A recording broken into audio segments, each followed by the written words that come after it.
ओसी करते हैं अभी और क्या। ओसी के लिए मतलब थोड़ा सा एक्स्ट्रा नेक्स्ट वीक भी थोड़ा क्लास एक्स्ट्रा लगाना पड़ेगा। अब तुम लोग के एग्जाम भी तो अभी तो सारे एग्जाम कैंसिल है ना। चलो शुरू करते हैं। अपन ने लास्ट टाइम आईयूपैक नेमिंग पढ़ा था of alkane alkene and alkynes, ये पढ़ लिया था अपन। एल्केन एल्कीन और एल्काइन्स, ठीक है ना। अगर कुछ और भी पढ़ा है तो आप मुझे बता देना कि हमने वो भी पढ़ लिया था। 23 से मैथ्स का एग्जाम है तुम्हारा। अब ठीक है, पता नहीं मतलब मेरे ख्याल से शायद ही होगा मैथ्स का एग्जाम, मुझे नहीं लगता। 31 तक तो सब बंद है। डीएवी तो डेट सीट ऐसे देते ही रहते हैं, पता नहीं क्या है डीएवी वालों को क्या प्रॉब्लम है। चलो देखते हैं। अभी अपन पढ़ते हैं। तो एल्कीन एल्काइंस मैं आपको पढ़ा चुका था। हाँ, ग्रुप में भेजा ना डेट शीट, मैंने देखा है बेटा, देखा। तो मुझे लगता नहीं कि होगा। चलो आगे बढ़ते हैं। तो अब अपन ने फंक्शनल ग्रुप की बात कर रहे थे। शायद अपन ने कुछ फंक्शनल ग्रुप पढ़ भी लिया था, एल्कोहल वगैरह ऐसे फंक्शनल ग्रुप पढ़े थे अपन ने। मैं उसको लिख देता हूं, जब फंक्शनल ग्रुप्स होंगे, ऐसे नहीं है, ये दोनों भी फंक्शनल ग्रुप है, आर फंक्शनल ग्रुप्स। मैंने आपको लास्ट टाइम ना फंक्शनल ग्रुप डिक्रीजिंग ऑर्डर में उनका प्रायोरिटी लिख के बताया था। डिक्रीजिंग ऑर्डर में priority of the functional group मैंने लिखवाया था। तो फंक्शनल ग्रुप में अपन ने लास्ट टाइम लिखा था, तो पहले अपन एक एक करके सारे फंक्शनल ग्रुप को पढ़ लेते हैं, फिर अपन मिक्स करके फंक्शनल ग्रुप को बता देंगे। तो पहले मैं एक रूल लिख देता हूं फंक्शनल ग्रुप्स के लिए, because there are so many functional group. कुछ फंक्शनल ग्रुप होंगे जिनमें कार्बन एटम होगा, so functional group without carbon atom. तो वो फंक्शनल ग्रुप जिनमें कार्बन एटम नहीं होता, ऐसे फंक्शनल ग्रुप जिनमें कार्बन एटम नहीं होता है, राइट। तो ये इस टाइप के फंक्शनल ग्रुप्स होंगे जिनमें कार्बन एटम नहीं होता है, they are functional group like this. और दूसरे फंक्शनल ग्रुप जिनमें कार्बन एटम होता है वो देख लेते हैं अपन, वो कौन से फंक्शनल ग्रुप है जिनमें कार्बन एटम होगा। फंक्शनल ग्रुप जिनमें कार्बन एटम होगा, so functional group with carbon atoms. ऐसे फंक्शनल ग्रुप जिनमें कार्बन एटम होगा जैसे कार्बोक्सिलिक एसिड है, साइनाइड है, CHO है, दैट इज एल्डिहाइड, ये अपन ने ऐसे लिखा हुआ है। और भी फंक्शनल ग्रुप लिखे हुए हैं अपन ने, functional group with carbon and functional group without carbon atom. अब देखो, सबको बॉन्ड लाइन नोटेशन लिखना आता है, अपन ने last time bound line notation लिखा भी था। अगर आपको नहीं आता तो मैं एक दिन फिर से बॉन्ड लाइन नोटेशन अपन डिस्कस कर सकते हैं। तो फंक्शनल ग्रुप जब उनमें एक कार्बन एटम है या कार्बन एटम नहीं है, उसकी नंबरिंग फिलहाल के लिए तो आकृति, मुझे लगता है तुम लोगों की भी गलती नहीं है, मैंने मतलब अनम्यूट करने के लिए तुमको परमिशन दे दिया, बट अब थोड़ा ध्यान रखना इसलिए ना कि थोड़ी बहुत मैं भी बोलता रहता हूँ, तुम लोग कुछ बोल नहीं पाते, लिखना ही होता है, तो तुम लोग बोल सकते हो बीच में, तो इसलिए मैंने परमिशन दे दिया। आप कुछ बोल भी, अगर किसी को बोलना है तो वो बोल भी सकता है। तो विदाउट कार्बन एटम अगर है तो अपन क्या करेंगे, चलेगा बेटा कोई बात नहीं। तो अपन कहेंगे क्या, विदाउट कार्बन एटम अगर अपने पास है, ये फंक्शनल ग्रुप ऐसे ना जिनमें कार्बन एटम, जो मेन चेन से कार्बन से अटैच नहीं होता, मतलब मेन चेन के कार्बन से अटैच होगा, then we'll say that कि भाई in that case if functional group do not have carbon atom, then numbering is right now performed, right now, then we'll write that numbering, then for numbering we'll write that for numbering always follow, हमेशा आपको क्या करना है, always follow lowest low count rule, मतलब उस तरफ से numbering करेंगे अपन जहां से फंक्शनल ग्रुप वाले कार्बन को सबसे छोटा नंबर मिलेगा। Lowest locant rule with respect to function along with longest chain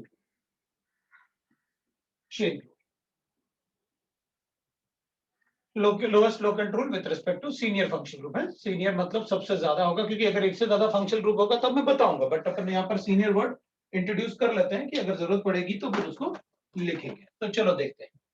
जैसे मान लो मेरे पास ऐसे गिवन है,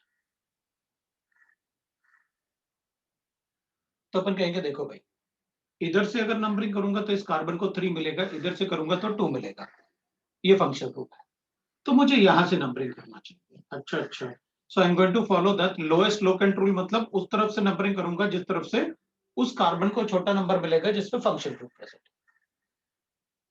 ठीक है, तो एक तो ये हो जाएगा अपने पास। दूसरा अपन लिखेंगे, मान लो मेरे पास ऐसे गिवन है, तो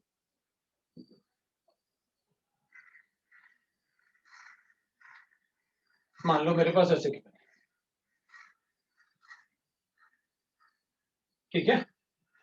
अगर मेरे पास ऐसे गिवन है तो फिर क्या करेंगे तो अपन कहेंगे देखो भाई, Cl is not a functional group, और इन दोनों में this is senior functional group. तो इररिस्पेक्टिव आप इस तरफ क्या लिखते हैं, मुझे OH को फोकस करना ही होगा। आपने लिखा सीनियर फंक्शनल ग्रुप,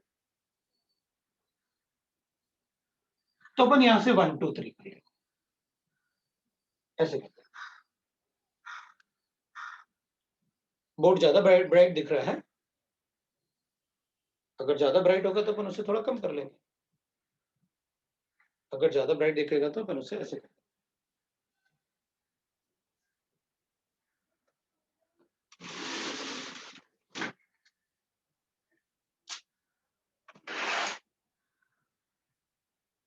अभी थोड़ा ठीक है, ब्राइटनेस भी कम कर देता हूँ, लेकिन ब्राइटनेस मेरे लिए कम होगा, तुम्हारे लिए थोड़ी कम होगा, तुम्हें तो अपने फोन से करना होगा। देखो अभी ठीक है, चलेगा। अब देखते हैं अपन है, तो अपन क्या करेंगे, इधर अपन ने लोएस्ट, अब ना अपनी कॉपी पे आप लिखते जाना कि मैं क्या कर रहा हूँ। ये सीनियर मोस्ट फंक्शनल ग्रुप था, तो सर ने इसके रिस्पेक्ट में अपन को लोएस्ट लोकेट फॉलो करवाया। अब अपन कहेंगे अच्छा ठीक है, मेरे पास थर्ड कंपाउंड ऐसे गिवन है, सपोज मेरे पास CH3 है, CH है, डबल बॉन्ड है, CH है, CHOH है, और फिर CH3 है। तो अपन कहेंगे हमें कोई फर्क नहीं पड़ता, this is the senior most functional group, मुझे नंबरिंग ऐसे ही करना होगा। This is how we number.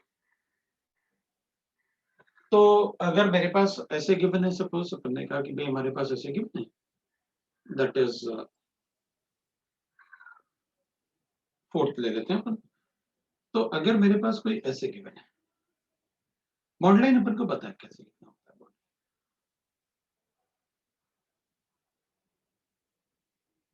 अपन ऐसे कर लेते हैं,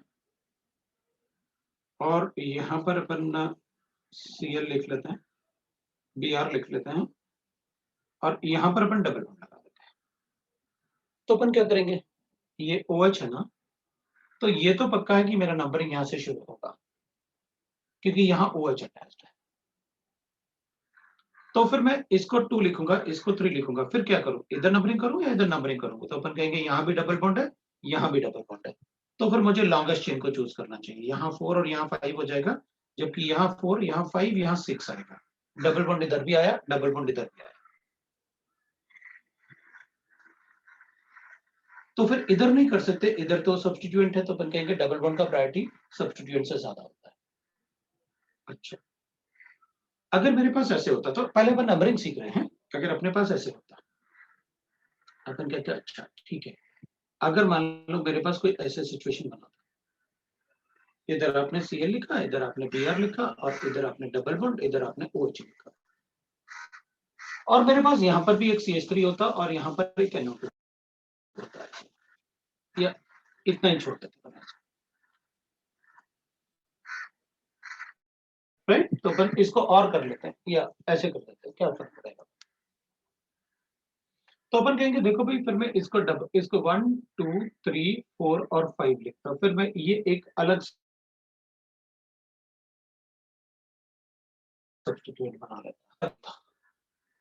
तो यहां पर क्यों नहीं लिया डबल बॉन्ड, क्योंकि यहां पर भी डबल बॉन्ड था, यहां पर भी डबल बॉन्ड था।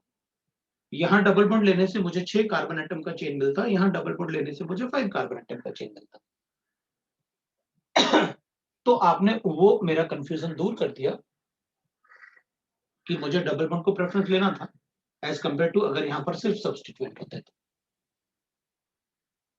ठीक है ना, अगर वहां पर सिर्फ सब्स्टिट्यूएंट होते तो अपन इसको डबल बॉन्ड को प्रायोरिटी बिल्कुल देते जैसे दिया मैंने। अब अपन कहते हैं अच्छा ठीक है, आप एक बात बताओ मुझे, मान लो मेरे पास ऐसे होता, अभी जैसे मान लो अपन ने ऐसे लिखा और ऐसे होता मेरे पास यहाँ पर NH2 है और यहाँ पर मेरे पास डबल बॉन्ड है और यहाँ पर OH है। अब मुझे क्या करना चाहिए, तो अपन कहेंगे फिर आप मुझे ना पहले तो सीनियर मोस्ट ये फंक्शनल ग्रुप है, इससे आप नंबरिंग शुरू कर पाओगे। अब मुझे आप ये बता रहे हो कि मतलब डबल बॉन्ड को प्रायोरिटी दें या फिर जो फंक्शनल ग्रुप है उसको प्रायोरिटी दें। विजिबिलिटी थोड़ी कम मुझे ही दिख रही है और तुमको दिख रही है, तुमको भी विजिबिलिटी थोड़ी कम दिख रही है। क्या हो रहा है, विजिबिलिटी कम मुझे दिख रही है या तुम लोग यस मतलब ये विजिबिलिटी कम के लिए बोल रहे हो? कम दिख रही है ना, एक मिनट रुको यार, क्योंकि ये विजिबिलिटी मुझे भी कम दिख रही है, इसका मतलब है कि कुछ तो गड़बड़ है। रुको, फिर मेरे ख्याल से कैमरे में गड़बड़ है। एक सेकंड रुको, है मैं कैमरा साफ कर देता हूँ।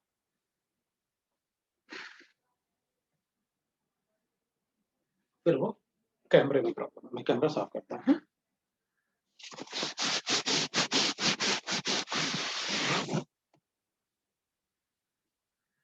अब ठीक है, अब मुझे साफ दिख रहा है। हाँ हाँ, ठीक है ना, क्योंकि जब मुझे गड़बड़ दिखता है तो तुमको भी गड़बड़ दिखेगा। अगर मुझे ठीक दिख रहा है और तुमको गड़बड़ दिख रहा है, इसका मतलब है तुम्हारा कैमरा खराब है, मेरा नहीं, है ना। अब तो बहुत बहुत ज्यादा क्लियर दिख रहा है, उसके कंपैरिजन में तो मुझे बहुत क्लियर दिख रहा है पहले के कंपैरिजन। चल, अब अपन वो करते हैं, राइट ना, ठीक है, अब अपन को क्लियर दिख रहा है।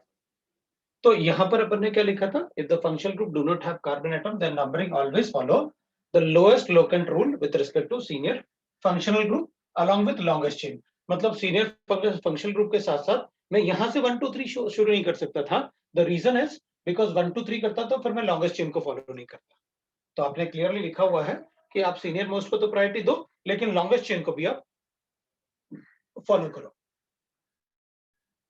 तो यहां तो आपने लॉन्गेस्ट चेन को फॉलो किया, लेकिन यहां तो आपने लॉन्गेस्ट चेन को फॉलो नहीं किया, जबकि यहां तो आप लिख रहे हो कि लॉन्गेस्ट चेन को फॉलो करना है।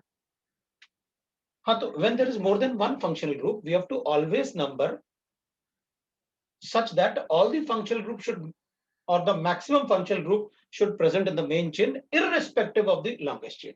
आप longest chain को violate कर सकते हो to get maximum number of substituent in the main chain. तो इसका मतलब ये हुआ कि when there is more than one functional group, तो when there is more than one functional group, यहाँ पर अपन नोट करके लिख देंगे कि इसका मतलब ये हुआ when there is more than one functional group is more than one functional group, ऐसे लिख लेता हूं कि अगर ज्यादा फंक्शनल ग्रुप होंगे अपने पास, more than one functional group, more than one functional group, then what will do, सबसे ज्यादा प्रायोरिटी अपन देंगे सीनियर मोस्ट फंक्शनल ग्रुप को। आप सबसे ज्यादा priority senior most functional group को दो, फिर डबल बॉन्ड को दो, फिर बाकी डबल बॉन्ड और ट्रिपल बॉन्ड, फिर आप बाकी सभी सब्स्टिट्यूएंट को प्रायोरिटी दोगे,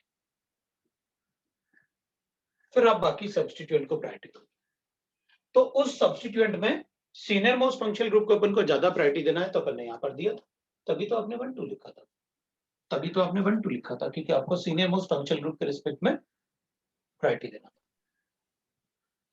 तो आपने 1 और 2 लिखा, उसके बाद 3 लिखा, तो यहां पर हम 4 लिख सकते थे, लेकिन ये 4 नहीं लिखा अपन ने, क्योंकि यहां भी डबल बॉन्ड है और यहां भी डबल बॉन्ड है। तो हमने एक और रूल फॉलो कर लिया, लॉन्गेस्ट चेन रूल वाला, अलोंग विद द डबल। तो फिर यहां पर ऐसा क्यों किया आपने, क्योंकि यहां कोई डबल बॉन्ड नहीं था और आपने वहां पर लिखा हुआ है कि सीनियर मोस्ट फंक्शनल ग्रुप के बाद आपको डबल बॉन्ड को प्रायोरिटी देनी चाहिए। मैंने डबल बॉन्ड को प्रायोरिटी दी बिकॉज ये सबका प्रायोरिटी डबल बॉन्ड से छोटा है। तो जब आपने ऐसे लिखा तो यहाँ क्यों लिखा है ऐसे? NH2 भी तो फंक्शनल ग्रुप होता है, लेकिन NH2 is a junior functional group. तो इस मॉलिक्यूल में अगर ये जूनियर फंक्शनल ग्रुप है तो वो एक सब्स्टिट्यूएंट जैसे काउंट होगा। तो मुझे सीनियर मोस्ट फंक्शनल ग्रुप को प्रायोरिटी देना था, उसके बाद मुझे डबल बॉन्ड को प्रायोरिटी देना, क्योंकि आपने बताया कि सीनियर मोस्ट फंक्शनल ग्रुप के बाद आपको डबल बॉन्ड को प्रायोरिटी देना पड़ता है। उसके बाद आप चेन हो गया, ये मेन चेन है, उसके बाद ये साइड चेन हो गया। अब प्रायोरिटी के मामले में जो भी अपन को प्रायोरिटी देना है वो अपन को समझ में आ गया कि भाई कैसे प्रायोरिटी अपन को डिसाइड करना होता है, और कैसे आपने क्लियर बता दिया मुझे कि मुझे कैसे सोचना है, राइट ना? प्रायोरिटी में कैसे अपन को सोचना है वो अपन बता सकते हैं। ठीक है, चलो ठीक है। अब मेरे ख्याल से अब मैं क्या करूंगा, अब मुझे नंबरिंग की, अब अपन को नेमिंग की बात। जब अपने पास ये गिवन है तो अपन इसको नेम भी कर सकते हैं, इसको नेम करना होगा एज अ सब्स्टिट्यूएंट, ये पूरा नेम होगा एज अ सब्स्टिट्यूएंट। तो मैं आपको नेम बता देता हूं कि कैसे करना है। इस पॉइंट को आप ध्यान रखना कि जब आप फंक्शनल ग्रुप में अगर सीनियर मोस्ट फंक्शनल ग्रुप है, उसके बाद डबल बॉन्ड, उसके बाद ट्रिपल बॉन्ड और फिर सब्स्टिट्यूएंट। ऐसे नंबरिंग क्यों किया ये अपन को पता है, बिकॉज फंक्शनल ग्रुप को प्रायोरिटी हमें देना होगा। इस फंक्शनल ग्रुप में कार्बन नहीं है, तो आपको lowest locant with respect to functional group और फिर आपको लॉन्गेस्ट चेन रूल फॉलो करना होगा। अब अपन इसका आईयूपैक नेम लिखेंगे तो लिखेंगे भाई 4 कार्बन एटम है तो butane, because there is no double bond और ट्रिपल बॉन्ड, सो ब्यूटेन। और अपन लिख सकते हैं 2 ऑल, ये अपने लिए इसका आईयूपैक नेम हो जाएगा। तो अगर ये आईयूपैक नेम होगा तो ठीक है, विल राइट दैट। अगर मैं इसको ऐसे लिख दूं तो चलेगा क्या? 2 ब्यूटानॉल, तो अपन कहेंगे ये भी करेक्ट है और ये भी करेक्ट है, दोनों ही करेक्ट है। 2 ब्यूटानॉल भी करेक्ट है और ब्यूटेन 2। इसकी बात करेंगे तो ऑब्वियस सी बात है क्लोरो और ये अमाइनो। तो आप अल्फाबेटिकल ऑर्डर में कभी गड़बड़ नहीं करना, तो अपन लिख देंगे भाई इट इज 3 क्लोरो, तो अपन कहेंगे आप नो 3 अमाइनो, है ना, क्योंकि 3 अमाइनो और फिर 4 क्लोरो। बाकी अपन को लिखना आता है पेंटेन 2 ऑल, पेंटेन 2 ऑल, ये इसका है। इसके लिए लिखेंगे तो ठीक है, इसके लिए भी लिख लेंगे अपन। इसमें अपन लिखेंगे पेंट 3 इन 2 ऑल, तरह इसको नेम करेंगे तो अपन कहेंगे ठीक है भाई, अपन क्या करेंगे, मैं थोड़ा सा इसको हटाता हूँ, है ना, बाकी पार्ट अपन को पता है इसमें, तो मैं इस वाले पार्ट को ऐसे हटा लेता हूँ थोड़ा सा। तो अपन क्या करेंगे इसमें, देखो अपन ने पहले सीखा हुआ है, अगर मेरे पास ऐसे गिवन है, ठीक है ना, अगर मेरे पास ऐसे गिवन है CH2 डबल बॉन्ड CH, तो this is attached to the main chain, तो अपन इसे कहते हैं विनाइल। लेकिन अगर ये अटैच्ड है मेन चेन से, तो ये डबल बॉन्ड ही मेन चेन से अटैच्ड है, तो अपन कहेंगे this will be called as methylene. आप इसको मिथाइलिन भी कह सकते हो, आप इसको मिथाइलाइडाइन भी कह सकते हैं, ऐसे बोल सकते हैं। एक ही कार्बन एटम है इसलिए मिथ बोल रहे हैं। और अगर मेरे पास ऐसे गिवन ना डबल बॉन्ड और इसमें एक CH3 लगा लेते हैं, यहां पर लिख देता हूं मैं, एक CH3 है और एक CH है, डबल बॉन्ड है, और फिर ये डबल बॉन्ड जो है ना, ये डबल बॉन्ड मेन चेन से अटैच है, तो इसमें 2 कार्बन एटम है, इसलिए मैं इसको इथाइलाइडाइन कहूंगा। इसको इथाइलिन नहीं बोल सकते, नहीं, ओनली 1 कार्बन एटम होता है तो ही आप बोल सकते थे मिथाइलिन या मिथाइलाइडिन, वरना अगर कोई डबल बॉन्ड मेन चेन से अटैच है तो आइडिन लगाना जरूरी होता है उसको।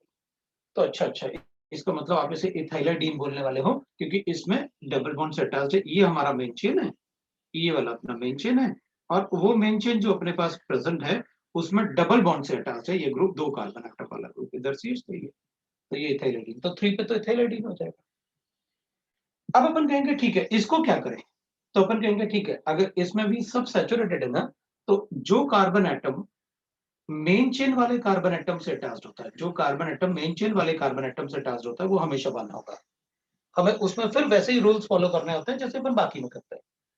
तो ये अपन 1 डैश बोल देंगे, इसको 2 डैश बोल देंगे, इसका नाम लिख लेंगे अपन। 3 पे इसका अल्फाबेट ई से शुरू हो रहा है, जबकि ये ब्रोमो और क्लोरो तो बी से शुरू होगा।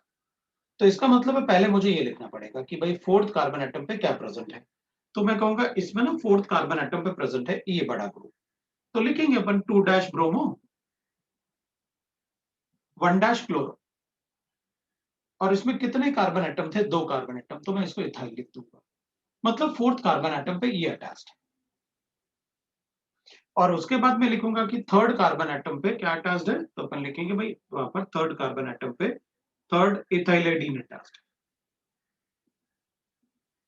3 इथाइलेडीन, ये वाला 2 कार्बन एटम है ना, ऐसे डबल बॉन्ड अटैच्ड है मेन चेन से, ये मेन चेन है अपना, तो वो इथाइलेडीन होगा। उसके बाद अपन क्या करेंगे, अपन लिखेंगे हेक्स, 6 कार्बन एटम है ना, 6 कार्बन एटम है तो हेक्स। 5 पे इन हो गया और 2 पे ऑल हो गया। वबल्स अपन को रिपीट नहीं करना चाहिए इसलिए पहले से हटा देंगे। अब आप बताओ कोई डाउट है अगर आपको, तो फिर मैं उसका नेम कर देता हूँ। बिल्कुल वैसे ही मैंने आपसे क्या कहा था कि जो कार्बन एटम मेन चेन से अटैच्ड है, इररिस्पेक्टिव इसमें क्या प्रेजेंट है, ये वाला 1 डैश होगा। तो अपन कहेंगे अब क्या करें, उधर या इधर, तो अपन कहेंगे इधर क्योंकि ज्यादा सब्स्टिट्यूएंट है, तो इसको 2 डैश लिखेंगे, अपन इसको 3 डैश लिखेंगे। तो ये ब्रोमो है, ये क्लोरो है, अब ये भी ब्यूटाइल ग्रुप है, that is a secondary butyl group. तो अपन को इसको फिर लिखना पड़ेगा कि 1 डैश पे ब्यूटाइल प्रेजेंट है, सेकेंडरी ब्यूटाइल प्रेजेंट। तो अपन इसको सेकेंडरी ब्यूटाइल लिखने वाले हैं, मैं इस पार्ट को हटाने वाला हूं ताकि आपको अच्छे से दिखे वो नेम क्या लिखना है अपन को, इसलिए मैं इसको हटा रहा हूं, ठीक है ना, क्योंकि थोड़ा ज्यादा, बाकी कंपाउंड इजी थे, अपन को कोई प्रॉब्लम नहीं था। तो इसमें अपन क्या करेंगे, सेकेंडरी ब्यूटाइल ग्रुप है। अपन को अच्छे से पता है कि अगर अपने पास C4H7 है, C4H9, क्योंकि C4H10 जो होता है वो सैचुरेटेड होता है, ब्यूटेन, एक हाइड्रोजन हटाएंगे तो it is a butyl group. अभी ब्यूटाइल ग्रुप में आप क्या कर सकते हो, इसको नॉर्मल ब्यूटाइल लिखना है तो आप ऐसे लिखोगे, मैं इसको ऐसे कर लेता हूं, ये आप नॉर्मल ब्यूटाइल लिखोगे। अगर आप इसको ऐसे लिखोगे, मान लो अपने पास गिवन है CH3 CH CH3, और फिर आप इसको मेंशन से अटैच करोगे तो आप इसको आइसोब्यूटाइल लिखोगे। और अगर आप इसको ऐसे लिखोगे that will be tertiary butyl लिखोगे।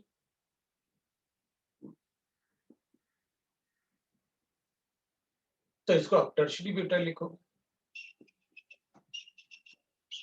तो अगर आप टर्शियरी लिख सकते हैं तो आप सेकेंडरी भी लिखोगे। तो सेकेंडरी ब्यूटाइल कैसे होता है, सेकेंडरी ब्यूटाइल मतलब 2 डिग्री वाला कार्बन एटम, सेकेंडरी ब्यूटाइल मतलब 2 डिग्री वाला कार्बन एटम मेन चेन से अटैच्ड है, और आइसो मतलब 1 डिग्री वाला कार्बन एटम, राइट ना, आइसो मतलब 1 डिग्री वाला कार्बन एटम जो होगा वो मेन चेन से अटैच्ड है। तो अगर 1 डिग्री वाला कार्बन एटम है तो आइसो ग्रुप ऐसे होता है, ये ग्रुप टर्मिनल पोजीशन पे होगा और 1 डिग्री वाला मेन चेन से अटैच्ड होगा,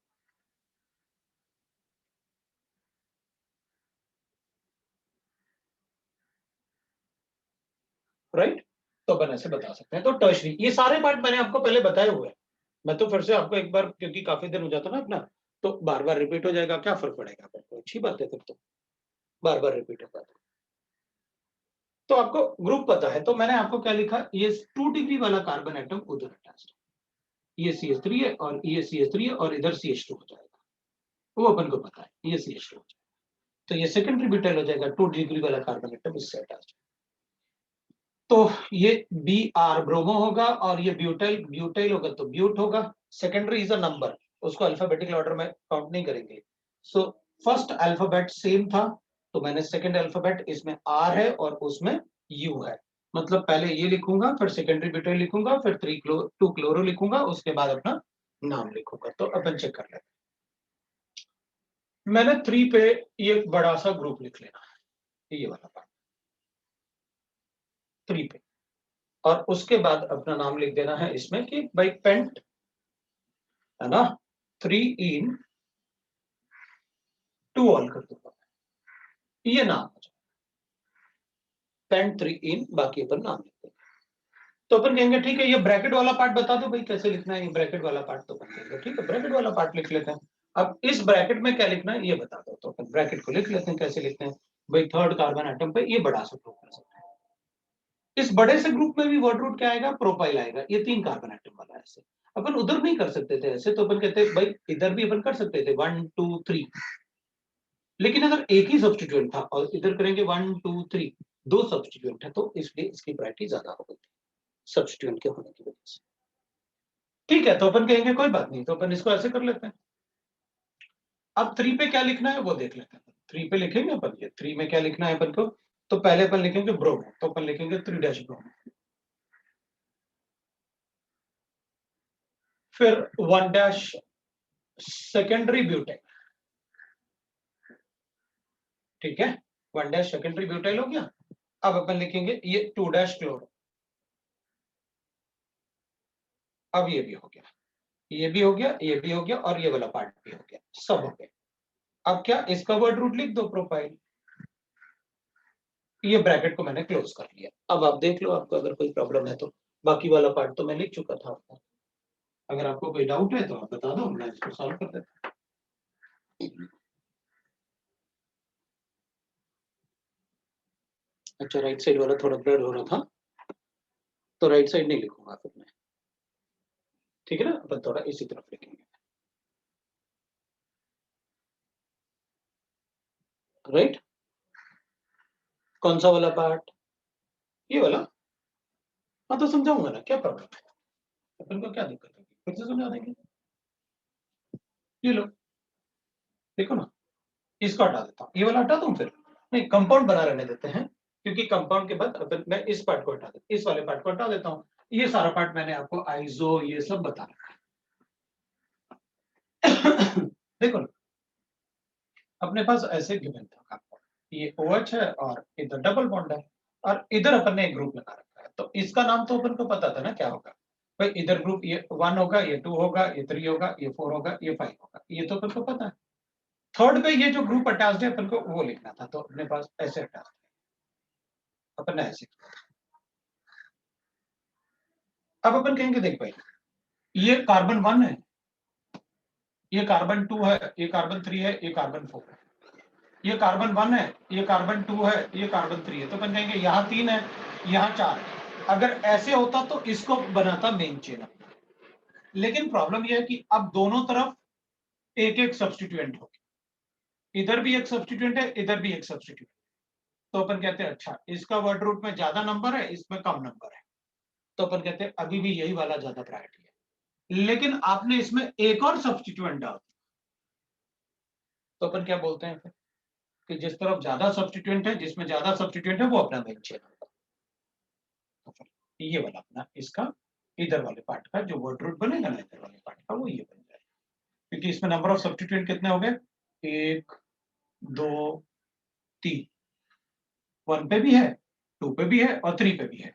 अगर मैं इधर वाला सब्स्टिट्यूएंट अज्यूम करता ना, जैसे मान लो इधर था अपने पास, तो इधर ऐसे था, ये CHCl करता मैं, इधर CH2Br, बस इधर CH3 ऐसे करता, अगर मेरे पास ऐसे होता तो। इधर Br भी है, वो भी लिखते हैं अपन, और इधर अपने पास एक CH3 है, और इधर अपने पास H है, और इधर CH2 और इधर CH3 है, ऐसे होता।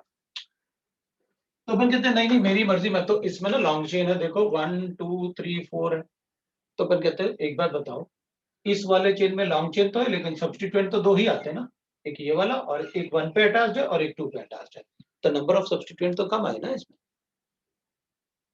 फिर तो अपन उसको मेन चेन नहीं लेंगे ना। ये पार्ट अपन ने पहले सीखा हुआ है ऐसे, अगर अपने पास ऐसे गिवन है,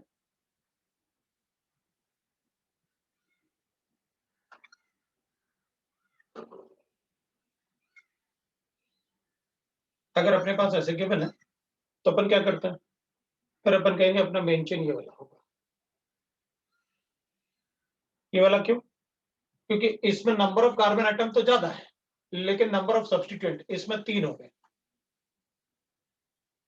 ना 3।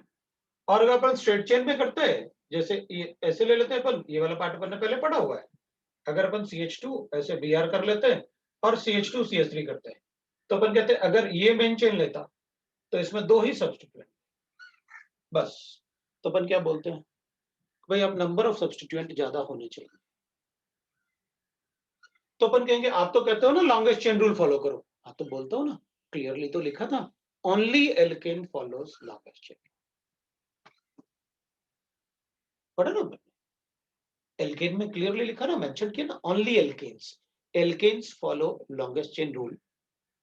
If the longest chain is same, then वो चेन मेन चेन लेना जिसमें नंबर ऑफ सब्स्टिट्यूएंट ज्यादा, लिखा पर कोई प्रॉब्लम नहीं। लेकिन यहाँ एल्केन थोड़ी है, तो एल्काइल हैलाइड हो गया, ये तो एल्काइल ClBr आ गया ना इसमें। तो फिर अपन को क्या करना पड़ेगा, हमेशा अपन वो मेन चेन लेंगे जिसमें मैक्सिमम नंबर ऑफ सब्स्टिट्यूएंट हो।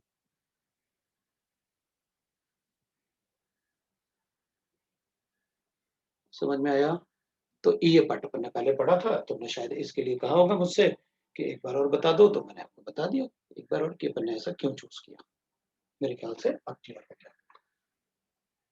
तो ठीक है, अपन को पता चल गया आपको मेन चेन ये वाला लेना है। मैं इसको हटा देता हूं, आपको मैंने क्लियरली बता दिया क्यों अपन ने वो मेन चेन लिया। तो अपन इसको हटा के और अपना एलिफेट नेम इसका वापस लिख देते हैं। तो थर्ड कार्बन एटम पे ये प्रेजेंट है, अपन लिखेंगे भाई थर्ड कार्बन एटम है, उस पर ये प्रेजेंट है और उसका प्रोपाइल वर्ड रूट है, तो ये सेकेंडरी ब्यूटाइल था। अब अपन ऐसे करके लिख भी सकते हैं, ये सेकेंडरी ब्यूटाइल है, ये क्लोरो है, ये ब्रोमो है, दोनों ही बी से शुरू हो रहे हैं। एस से क्यों नहीं? वो number primary secondary tertiary, they numbers. Numbers are never included in alphabetical order, जैसे डाई ट्राई होता है, राइट? तो यहां पर बी है, यहां पर भी बी है, यहां पर यू है, यहां पर आर है। तो अल्फाबेटिकल ऑर्डर में आर पहले आता है। अगर पहला अल्फाबेट सेम है तो सेकंड अल्फाबेट से चेक करो। हो गया, क्या करो, 3 पे लिखो ये, तो लिखो पहले ब्रोमो, सो 3 डैश ब्रोमो। अब ये डैश नहीं भी लिखोगे तब भी चलेगा, क्योंकि ये ब्रैकेट में लिख रहे हो ना, तो अंडरस्टूड होता है कि ब्रैकेट के बाहर वाला नंबर मेन चेन का रिप्रेजेंट करता है। मतलब कभी कभी डैश नहीं भी लगाते तो भी चलेगा। ब्रोमो, उसके बाद 1 dash butyl, secondary butyl, 1 dash secondary butyl 2 chloro. लो भाई, अब तो मुझे लगता है कि इसके बाद बाकी तो सबको लिखना आता है, लिख देंगे अपन। चलो भाई, हो गया। दैट इज पेंटेन ना, पेंट 3 इनॉल। लो भाई, हो गया। अब मुझे लगता है इसमें आपको बताने की भी जरूरत नहीं पड़ेगी। आपने कहा ना कि OH सीनियर मोस्ट है, उसके अलावा बाकी फंक्शनल ग्रुप सब्स्टिट्यूएंट जैसे बिहेव करेंगे। तो सीनियर मोस्ट के बाद डबल बॉन्ड का प्रायोरिटी होता है, फिर ट्रिपल बॉन्ड का, उसके बाद बाकी फंक्शनल ग्रुप हो या सब्स्टिट्यूएंट हो, हमें फर्क नहीं पड़ता। तो फिर ये 1 2 3 4 हो गया ऐसे। तो ये अपने लिए अब क्या हो जाएगा, अब मैंने आपको बताया irrespective of the group present in this, 1 dash तो वही होगा जो मेन चेन से हटा जाएगा। अब इधर भी ये ग्रुप प्रेजेंट है, तो ये 2 डैश हो गया, ये 3 डैश हो गया। तो ठीक है, इसका नाम लिख देंगे अपन। कैसे लिखोगे भाई? तो पहले अपन कहेंगे 3 पे ये ग्रुप लगा दो, जो भी ग्रुप है। उसके बाद तो आपने एल्कीन ही लिखना, पेंटेन वाला जैसे इधर लिखा वैसे उधर भी लिख देंगे, बस बॉन्ड का पोजीशन चेंज किया आपने। तो लिख देंगे, पहले आप ये लिख के बता दो, तो अपन क्या बोल देंगे भाई इसमें इसका वर्ड रूट अब अपने पास। अब अपन कहेंगे अच्छा मेरी मर्जी सर, ऐसे नहीं कर सकता, ये भी तो मुझे बड़ा अच्छा लग रहा है। भाई ऐसे करेंगे तो देखो, इसमें बहुत अच्छा लग रहा है मुझे, ऐसे कर देता हूँ। तो अपन कहेंगे क्या गलती की अपन ने, जो कार्बन एटम मेन चेन से अटैच्ड होगा, जो कार्बन एटम मेन चेन से अटैच्ड होगा, 1 डैश हमेशा वही होगा irrespective of the group present. तो वो गलती की अपन ने, तो ये तो नहीं हो सकता फिर, है ना? अपन को यही करना पड़ेगा 1 डैश। तो फिर इधर या उधर, तो अपन को पता है उधर 1 डैश अगर वो है, तो अपन चूज कर लेंगे इसको। 3 पे क्या अटैच्ड है अपने पास, 3 पे ये ग्रुप लगा लेते हैं अपन। तो ये अमाइनो है, ये मिथाइल है, तो अपन लिखेंगे 2 डैश अमाइनो 1 डैश मिथाइल। कितने कार्बन एटम थे उसमें, प्रोपाइल। बाकी आपको लिखना है, बाकी क्या लिखना है, तो पेंटेन लिखा ना, पेंट 4 इन, है ना, 2 बाकी। तो ये रूल्स हैं जो मैंने आपको, राइट ना, अगर फंक्शनल ग्रुप में कार्बन नहीं है तो आपको पता है। अगर आप इन रूल्स में गलती नहीं करते हो, आप किसी क्वेश्चन में पेपर नहीं हो पाते। तो इसमें ध्यान रखना, ये वाला गलत था और ये वाला सही था, बिकॉज इसमें मैक्सिमम सब्स्टिट्यूट थे, तब तो पता चला। वो कह रहा है एक बार फिफ्थ का नाम चेक कर लो। फिफ्थ का नाम चेक करना है तो अपन कर लेते हैं, कोई प्रॉब्लम नहीं। इसमें 1 है, एक बार चेक कर लेता हूं मैं। थर्ड कार्बन एटम पे मैंने कुछ मतलब चेक कर लेते हैं अपन। ये 1 डैश है, इधर से अपने पास ये सेकेंडरी ब्यूटाइल था अपने पास, और यहाँ पर ब्रोमो था, इसमें 3 कार्बन एटम थे ऐसे, ठीक है। तो अपन लिखेंगे थर्ड कार्बन एटम पे अपने पास गिवन है 3 डैश ब्रोमो, करेक्ट है। 1 डैश सेकेंडरी ब्यूटाइल, मैंने बी के बाद फिर बी को लिखा, करेक्ट है। और उसके बाद 2 क्लोरो लिखा आपने, फिर सी को लिखा, तो बी के बाद सी आता है, वो भी करेक्ट है। और इसमें अपन ने शायद यहाँ पर इसका वर्ड रूट नहीं लिखा, बिल्कुल सही बात है। अपन ने इसको प्रोपाइल नहीं लिखा, जो अपन बार बार बोल भी रहे थे कि उसका वर्ड रूट पहले अपन ने लिखा था, बाद में नहीं लिखा, पहले वाले में लिखा था अपन ने। तो अभी अपन ने ये जो सर ये बना रखा है ना वर्ड रूट, अब इसका वर्ड रूट भी तो लिखो, आपने बंद कर दिया था उसको, तो अपन ने वर्ड रूट नहीं लिखा था उसमें, बिल्कुल सही बात है, मुझे चेक कर लेना। तो उसमें अपन लिख लेंगे, उसका वर्ड रूट भी तो लिखो, अपन ने सब्स्टिट्यूएंट लिख लिया सारे, अब वर्ड रूट भी तो लिखो इसके कि 3 कार्बन एटम का वर्ड रूट लिया था, फिर ब्रैकेट क्लोज करो। हाँ पहले लिखा था अपन ने, कोई प्रॉब्लम नहीं, पहले लिखा था, वो तो मैंने मतलब फिर से बताया था ना, एक भाई एक बार फिर से किसी ने कहा था कि फिर से करो आप सर सॉल्व, तो अपन ने फिर से कर दिया, क्या प्रॉब्लम है उसमें।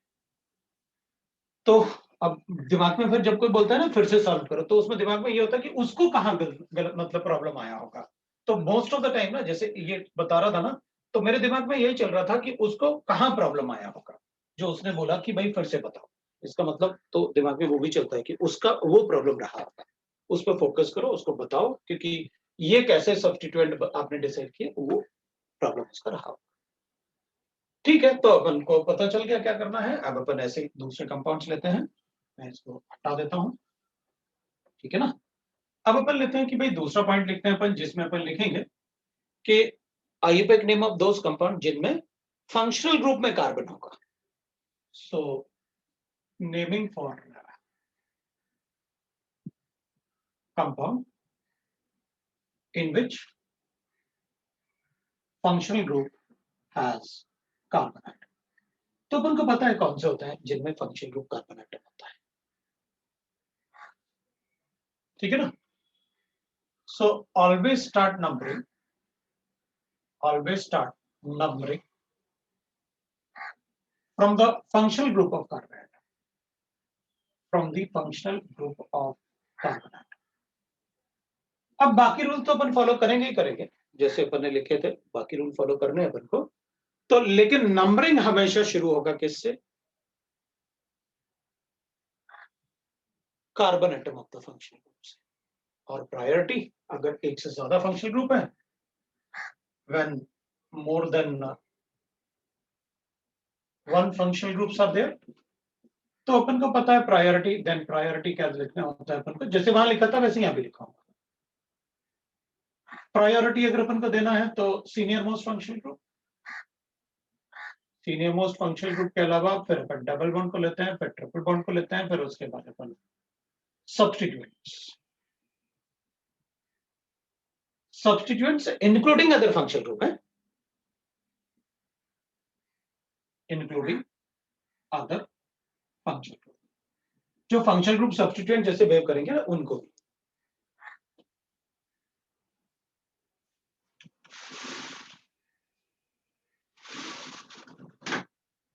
ठीक है ना, इंक्लूडिंग अदर फंक्शनल ग्रुप, तो अपन बता दें ये हो।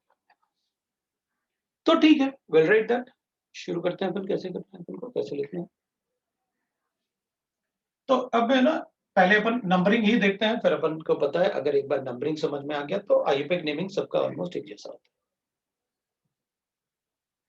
ये अपन ने ईथर तक पढ़ लिया था।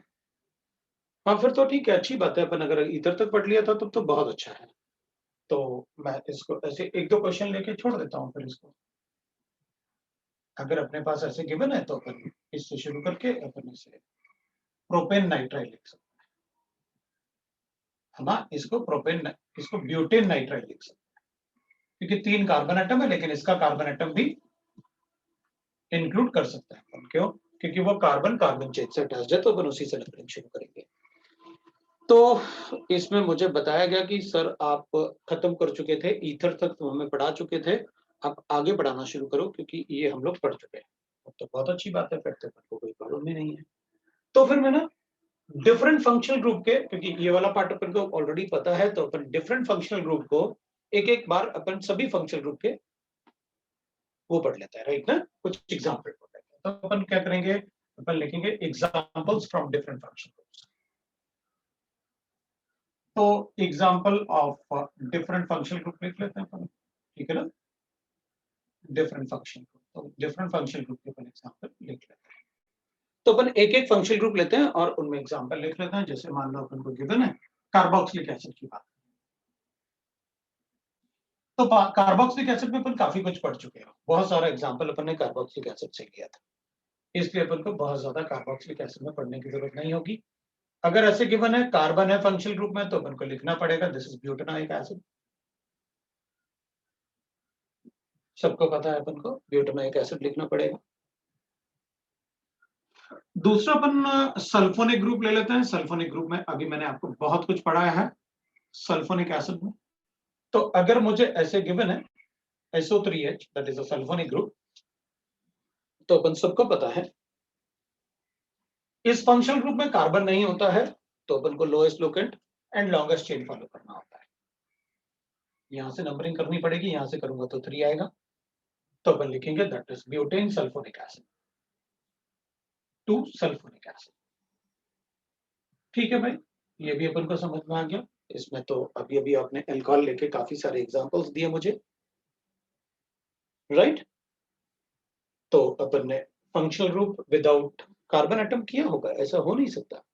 Functional group with carbon atom और विदाउट कार्बन एटम दोनों किए होंगे, नहीं किया तो अपन को पता चल गया क्या करना।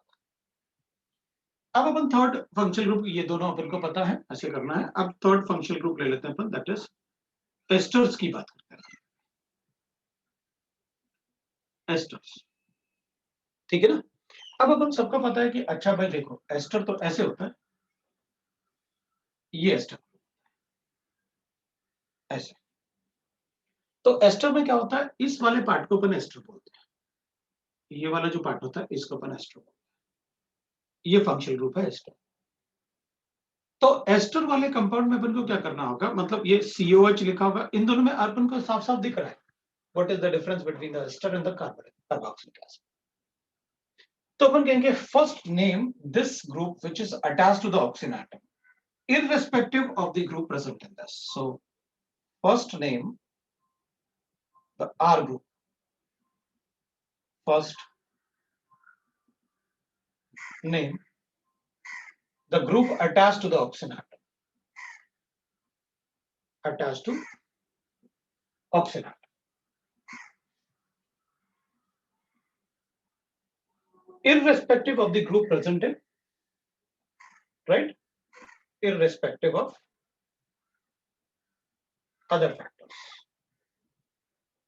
हम बाकी सारे फैक्टर्स को छोड़ के पहले काम उसको करेंगे कि पहले इसको नहीं करेंगे, ठीक है ना। तो अपन क्या करेंगे, जैसे मान लो अपन को एस्टर में ऐसे गिवन है, अपन एग्जांपल ले लेते हैं। एग्जांपल के लिए सपोज मुझे ऐसे CH3 C double bond O and CH2 CH3 ऐसे गिवन है।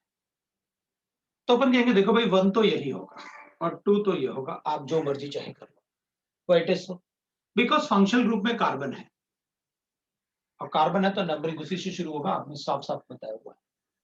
अगर किसी फंक्शनल ग्रुप में कार्बन है तो नंबरिंग उसी से शुरू होगा।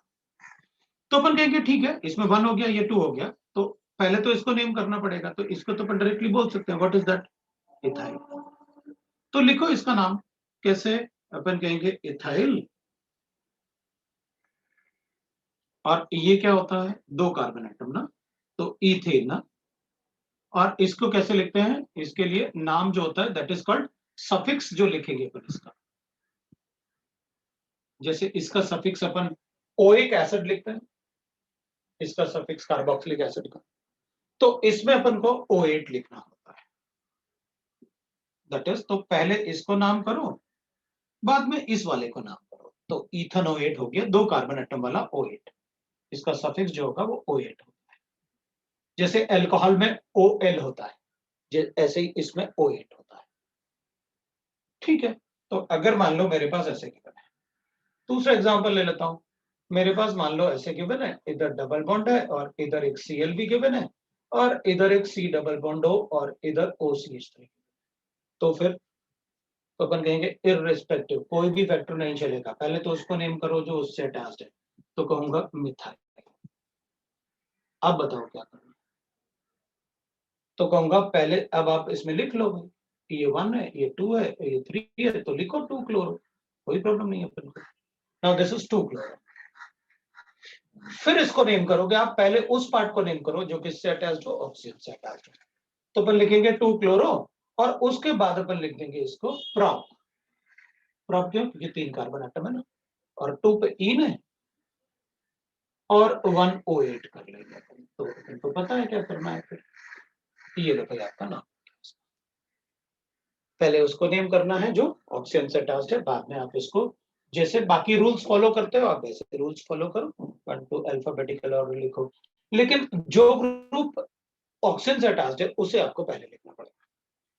तो अपन कहेंगे ठीक है, मेरे पास ऐसे गिवन है, अब बताओ, मान लो ऐसे गिवन है मेरे पास, और इसमें मैंने लिखा CH डबल बॉन्ड CH2 और इधर एक Cl भी लिख लिया। अब बताओ क्या करें, तो अपन कहेंगे देख भाई, ऑक्सीजन से अगर हाइड्रोजन अटैच्ड होता तो फिर एसिड बोलता, लेकिन इसमें ऑक्सीजन से तो क्या अटैच्ड है, कार्बन, और इधर भी कार्बन और डबल बॉन्ड हो, मतलब दिस इज अ एस्टर, वो भी एक कार्बन एटम वाला एस्टर, और वो मीथेनोएट होगा। ठीक है, इसका नाम तो मुझे पता है मीथेनोएट, ये एस्टर है, मीथेनोएट होगा, एक कार्बन एटम वाला एस्टर, लेकिन पहले तो इसको नाम करना पड़ेगा ना, तो ये 1 डैश है, ये 2 डैश है, ये 3 डैश है, वो क्यों, आपने बता रखा है ना कि जो भी कार्बन एटम मेन चेन से अटैच्ड होगा उसको अपन पहले 1 डैश लिखेंगे, इररिस्पेक्टिव इसमें क्या प्रेजेंट है। ठीक है भाई, तो पहले इसको लिख लेते हैं अपन, इसको क्या लिखे हैं, तो अपन कहेंगे देखो भाई यहाँ है 2 क्लोरो,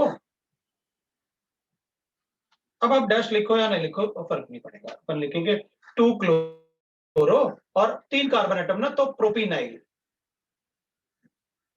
प्रोपिनाइल मतलब 2 पे प्रोपीन है, 2 इनाइल, ये हो गया भाई जो ऑक्सीजन से अटैच्ड है। अब लिखो मीथेनोएट, ऐसे लिख देंगे अपन, ये मीथेनोएट, ये अपना आईयूपैक नेम होगा। और एक और लिख लेते हैं अपन कुछ ऐसे भाई, अगर मुझे ऐसे गिवन है तो अब क्या करेंगे अपन, तो एस्टर्स में, तो अपन कहेंगे एक ऐसे लिख देते हैं, मान लो मेरे पास ऐसे गिवन है CH2CH2OH, तो फिर कोई बात नहीं, हमें क्या फर्क पड़ेगा, ये 1 है, ये 2 है, सो ये वाला पार्ट तो इथेनोएट है, ये तो मुझे पता है 2 कार्बन एटम वाला एस्टर है, सो इथेनोएट लिखना है, और ये 1 डैश है और ये 2 डैश है, सो 2 डैश हाइड्रोक्सी इथाइल। अब क्योंकि इसमें भी सब्स्टिट्यूएंट था ना, इसलिए मैंने क्या किया, इसको ब्रैकेट में डाल दिया,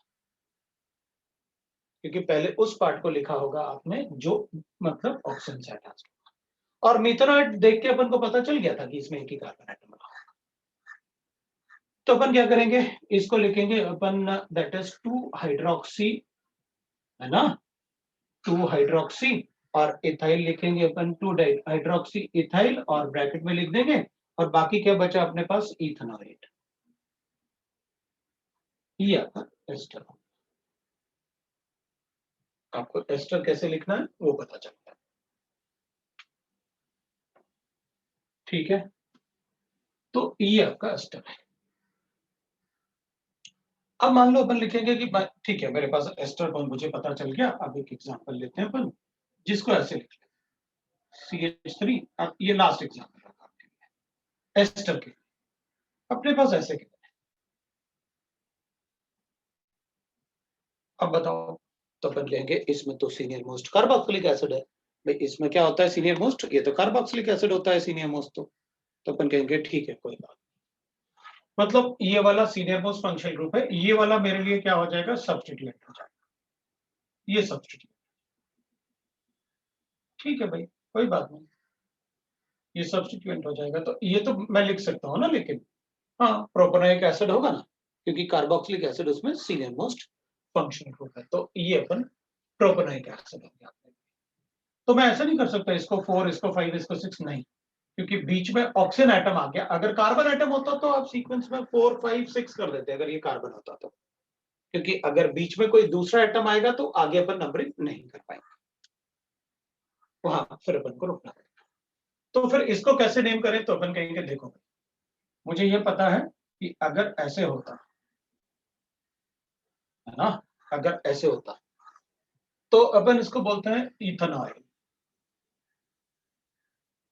ठीक है ना, या अपन ऐसे कर लेते हैं कि जैसे मान लो अपन ने ये थर्ड था ना, अब मैं फोर्थ लिख लेता हूं एसिड क्लोराइड, अभी इसको थोड़ा सा स्पेस छोड़ देना, ठीक है ना, लिखने के लिए, क्योंकि और इजी करने वाला हूं मैं उसको, और इजी लगेगा आपको। सो मैं एसिड क्लोराइड, क्योंकि दूसरा फंक्शनल ग्रुप था इसलिए मैंने नहीं किया। एसिड क्लोराइड में फंक्शनल ग्रुप क्या होता है, C double bond O Cl होता है, ये इसका फंक्शनल ग्रुप है एसिड क्लोराइड। तो अपन क्या करेंगे, मान लो मेरे पास ऐसे गिवन है CH3 C double bond O Cl, अब Cl से तो कुछ अटैच हो ही नहीं सकता, Cl एक ही बॉन्ड बनाता है, ये 1 है ये 2 है, तो अपन इसको क्या लिखेंगे, इथेनॉइल, 2 कार्बन एटम है ना, इथेनॉइल क्लोराइड होगा, इथेनॉइल क्लोराइड, ये इसका नाम, ठीक है ना, इथेनॉइल किसके है, क्योंकि 2 कार्बन एटम। तो अगर मेरे पास ऐसे गिवन है, तो मान लो यहाँ पर OH गिवन है, ऐसे इस टाइप से गिवन है, तो अपन कहेंगे कोई बात नहीं है, 1 है या 2 है 3 है, 3 हाइड्रोक्सी, इसको प्रोपेनॉइल लिख दूंगा, प्रोपेनॉइल क्लोराइड, लो भाई इसका नाम। अपन कहेंगे ठीक है भाई, मुझे पता चल गया कि आप क्या करते हो, ये तो इथेनॉइल क्लोराइड और प्रोपेनॉइल क्लोराइड समझ में आ गया, लेकिन इसको देख के मुझे एक बात पता चल गया कि आप जब ऐसे लिखते हो ना, ये वाला पार्ट है, जब आप ऐसे लिखते हो ना, तो इस पार्ट को आप क्या नाम देते हो, इस वाले पार्ट को आपने क्या नाम दिया, ये नाम दिया, और क्लोरीन के लिए आपने क्लोराइड लिखा। मतलब मुझे ये पता चल गया कि आप इस वाले पार्ट को क्या नाम देने वाले, इस वाले पार्ट को क्या नाम देने वाले हो, ये मुझे पता चल गया। इसका मतलब है मेरे पास ये हो गया इथेनॉइल, ये तो हो गया इथेनॉइल, अब आप इससे Cl अटैच करते तो क्लोराइड लिख देता, तो इसका मतलब है अगर आप ऐसे लिखते 3 कार्बन एटम होते तो कोई बात नहीं, प्रोपेनॉइल लिख देता, इसको प्रोपेनॉइल लिख देता, मुझे क्या फर्क पड़ता है। तो अगर मैं इसको ऐसे लिखूं तो CH3 C डबल बॉन्ड हो और एक ऑक्सीजन और लिख देता हूं, हाँ तो ठीक है ना, ऑक्सीजन को ऑक्सी लिखते हैं अपन, तो इसका मतलब है अगर क्लोरीन होता तो आप क्लोराइड लिखते, तो ऑक्सीजन है तो ऑक्सी लिख दो, तो इथेनॉइल ऑक्सी, लो भाई, तो इसको क्या लिखें, प्रोपेनॉइल ऑक्सी, अगर ऐसे लिख रहे हो आप, अगर इसमें आप ऐसे CH2 C डबल बॉन्ड और O लिखोगे तो प्रोपेनॉइल ऑक्सी लिख दूंगा मैं उसको, हमें क्या फर्क पड़ेगा, वो प्रोपेनॉइल ऑक्सी हो जाएगा। अगर वो प्रोपेनॉइल ऑक्सी होगा तो मेरा नाम हो गया यहाँ पर। इसको क्या करना है मुझे, थर्ड कार्बन एटम पे ये अगर इथेनॉइल है और ये सब्स्टिट्यूएंट जो है वो इथेनॉइल ऑक्सी है,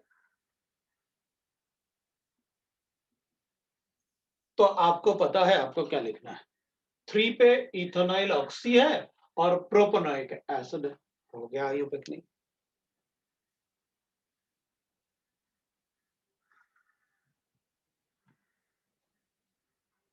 2 हाइड्रोक्सी लिखो ना अपन, अच्छा 3 लिख दिया मैंने यहाँ पर, ये 2 हाइड्रोक्सी होगा भाई, नंबर देख लो, मैंने शायद नंबर गलत लिखा था, किसी ने बताया मुझे कि नंबर देख लो सर, नंबर शायद आपने गड़बड़ लिख दिया, तो अपन ने उसको सब्स्टिट्यूएंट जैसे लिख दिया। मैं एक बार चेक कर लेता हूँ, क्योंकि तुम लोग भी ऑब्जर्व तो कर ही रहे हो नंबरिंग वगैरह। इथेनॉइल कौन आया है? इथेनोएट क्यों नहीं? अबे इथेनोएट तो तब आता है ना जब ester first senior most functional group होता है। सीनियर मोस्ट फंक्शनल ग्रुप तो कार्बोक्सिलिक एसिड है। Now this ester is a substituent. भाई एज अ सब्स्टिट्यूएंट भी तो लिखा अपन ने, है ना? तो भाई इसको इथेनॉल इसलिए लिखना पड़ा क्योंकि अब ये सब्स्टिट्यूएंट है, सीनियर मोस्ट फंक्शनल ग्रुप तो ये है, तो कंपाउंड तो कार्बोक्सिलिक एसिड है ना? तो अपन को उसको लिखना पड़ेगा प्रोपेनोइक एसिड। मैं इसको हटा के उसका आईयूपैक नेम लिख देता हूं। तो 3 इथेनॉल ऑक्सी प्रोपेनोइक एसिड। अगर वो लास्ट में लिखा जाता तो एस्टर होता ना, जैसे ये सीनियर मोस्ट था इसमें, तो अपन ने इथेनोइट लिखा ना उसमें। समझ गए ना सब लोग? किसी को डाउट नहीं? लो भाई, तो एस्टर को अगर सब्स्टिट्यूएंट जैसे लिखेंगे तो भी अपन को पता है क्या लिखना है, ठीक है ना? अब अपन दूसरा लिखते हैं। तो एसिड क्लोराइड भी हो गया अपना। अब मैं एनहाइड्राइड की बात कर लेता हूं, है ना? अब एनहाइड्राइड की बात कर लेते हैं। अब एनहाइड्राइड का मतलब है वाटर को हटा देना, दैट इज कॉल्ड एनहाइड्राइड। मतलब मेरे पास दो कार्बन, इसको ना एज अ सफिक्स अपन क्या लिखते हैं, इसका जो सफिक्स लिखते हैं, जैसे कार्बोक्सिलिक एसिड में ओइक एसिड लिखते हैं, और एस्टर में अपन ने O8 लिखा था, इसमें ऑयल फिर क्लोराइड लिखा है, तो इसके लिए एनहाइड्राइड के लिए ये लिखते हैं ओइक एनहाइड्राइड। इसको ओइक एनहाइड्राइड ही लिखना होता है, ऐसे एनहाइड्राइड भी लिखना होता है।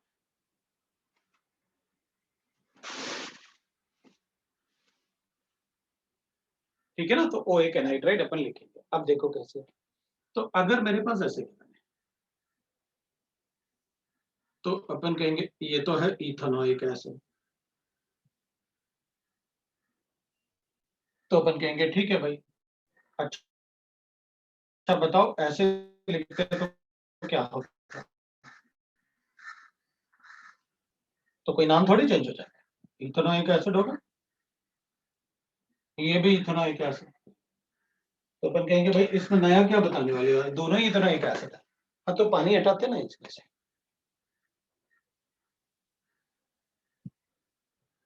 तो क्या बन गया अपने पास? इन दोनों को मिला के बन गया अपने पास पानी हटाने से सी डबल बॉन्ड O, बीच में एक ऑक्सीजन, और फिर सी डबल बॉन्ड O और CH3 हो गया।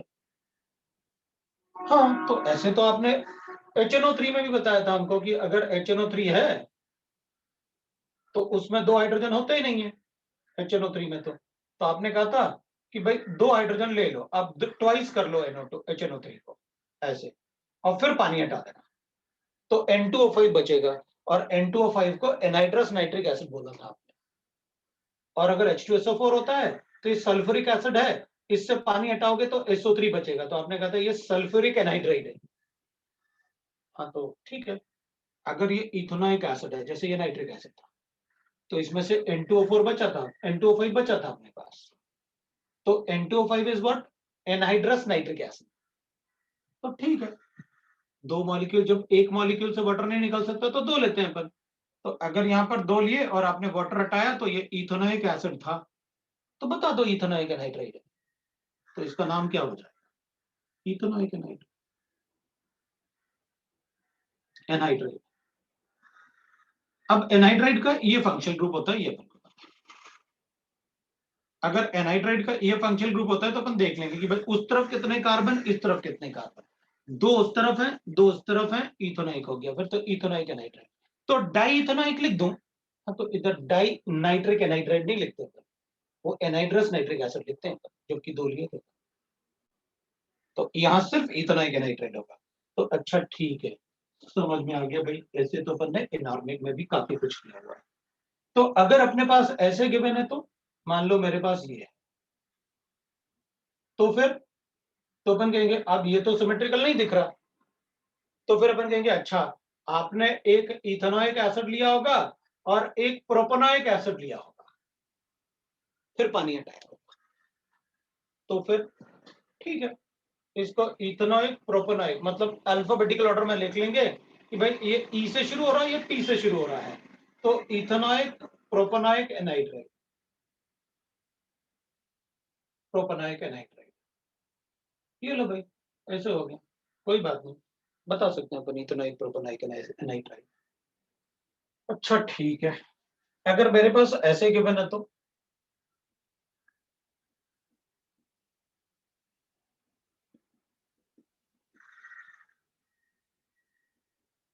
ऐसे गिवन है तो अपन कहेंगे ठीक है, हमें क्या फर्क पड़ता है, ये प्रोपेनॉइक है, ये इथेनॉइक है। पहले इथेनॉइक लिख देते हैं, फिर प्रोपेनॉइक लिख देते हैं। तो अपन लिखेंगे इधर ना, ये 1 हो गया, ये 2 हो गया, ये 1, ये 2 और ये 3।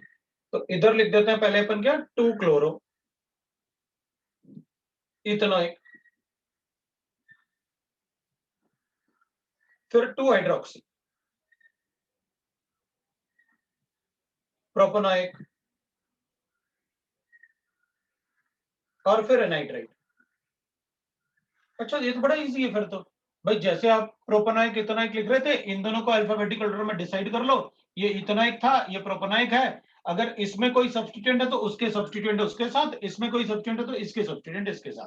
तो आपने ये इथेनॉइक था, ये प्रोपेनॉइक था, पहले इथेनॉइक लिखा फिर प्रोपेनॉइक लिखा, जिसके जो सब्स्टिट्यूएंट है वो उसके साथ लिख दो। बड़ा इजी है फिर, चलेगा, फिर तो अपन लिख ही लेंगे, फिर कोई प्रॉब्लम नहीं। अब ना कभी कभी ऐसे भी होगा, ये तो अपन ए बी सी डी कर देते हैं ऐसे।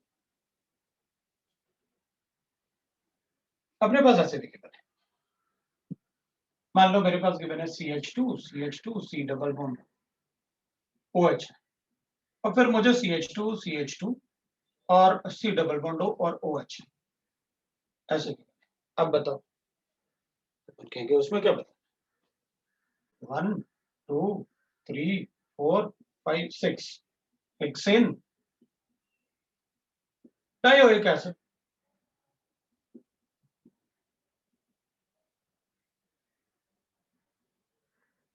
ये लो हो गया। तो ये तो डाइकार्बोक्सिलिक एसिड है ना, टर्मिनल पोजीशन पे तो लिखोगे आप डाइकार्बोक्सिलिक एसिड, तो लिख दिया आपने टर्मिनल पोजीशन पे डाइकार्बोक्सिलिक एसिड। तो अपन कहेंगे अगर मैं इसको ऐसे कर दूं तो CH2,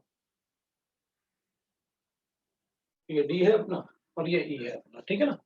ये CH2 है, ये भी CH2 है, और इधर डबल बॉन्ड O है और इधर डबल OH है। इधर CH2 है, इधर CH2 है, C डबल बॉन्ड O है और OH है।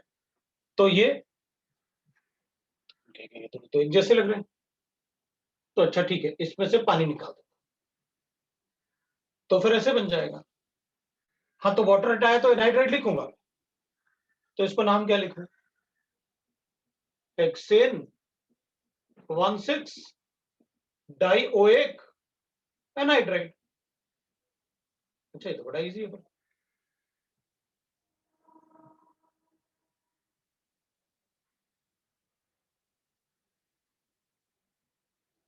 एक कार्बोक्सिलिक एसिड से पानी हटा के एनाइड्राइड लिखना है, तो कार्बोक्सिलिक एसिड के एनाइड्राइड है, मतलब ओ एक कार्बोक्सिलिक एसिड थे, उससे एनाइड्राइड बना रहे हैं अपन, तो कार्बोक्सिलिक एसिड के एनाइड्राइड हो गए अपने पास।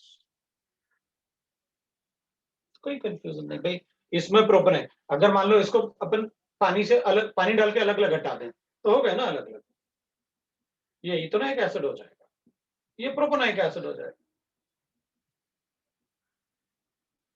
ये प्रोपेनॉइक एसिड हो गया, ये इथेनॉइक एसिड हो गया। पानी हटाओगे तो एनाइड्रेट लिख दूंगा, ये इथेनॉइक, ये प्रोपेनॉइक, और एनाइड्रेट आपने वाटर हटा के दोनों को ज्वाइन किए। किसी को डाउट है? अब अगर मान लो मैंने ऐसे लिखा,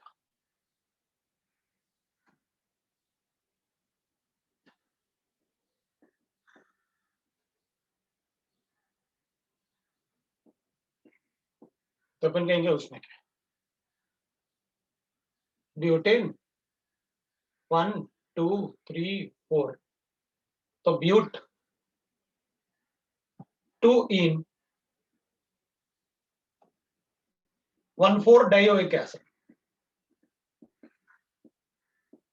ये हो गया, उसका ये पेग नेम आ गया। किसी को डाउट है तो बोलो।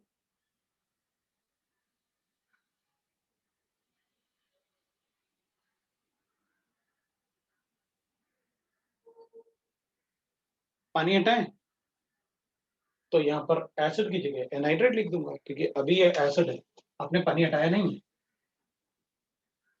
तो कार्बोक्सिलिक एसिड है। अगर वाटर हटाओगे तो जैसे यहाँ पर इथेनोइक एसिड, प्रोपेनोइक एसिड, ये प्रोपेनोइक एसिड है, ये इथेनोइक एसिड है। वाटर हटाओगे तो एनहाइड्रेट लगा दूंगा।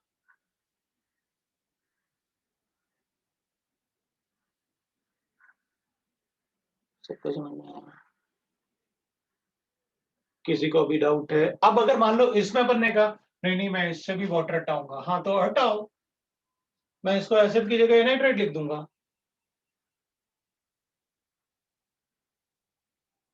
तो ये तो ब्यूटेनोइक एसिड है, ये भी OH है, ये भी OH है। और एनहाइड्रेट लिखना है तो अपन को पता है कैसे लिखते हैं, अब उसमें नहीं लिखना है एनहाइड्रेट, ऐसे एसिड लिख के छोड़, बाकी अपने आप समझोगे आप। तो ये एनहाइड्रेट वाला पार्ट था। अब अपन अमाइड की बात करते हैं। अमाइड में फंक्शनल ग्रुप बताओ। तो अमाइड का फंक्शनल ग्रुप होता है C डबल बॉन्ड O और NH2, ये अमाइड होता है। तो इसमें अपन को अमाइड ही लिखना होता है, सफिक्स इज अमाइड, ये अमाइड होता है, यही ग्रुप होगा अपने पास जो अमाइड होता है। तो अपन कहेंगे ठीक है मेरे पास ऐसे,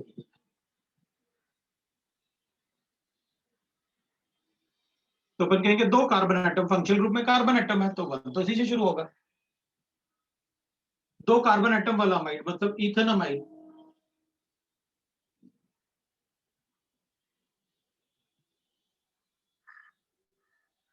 किसी को डाउट नहीं है तो बोलो, अगर किसी को डाउट है तो। Any doubt? ठीक है ना। अब कभी कभी वो क्या करते हैं कि नाइट्रोजन में भी सब्स्टिट्यूशन कर लेते हैं, जैसे अपने पास ये नाइट्रोजन गिवन है तो वो ऐसे कर ले, डबल बॉन्ड हो, एक हाइड्रोजन रहने देंगे और एक CH3 कर लेंगे।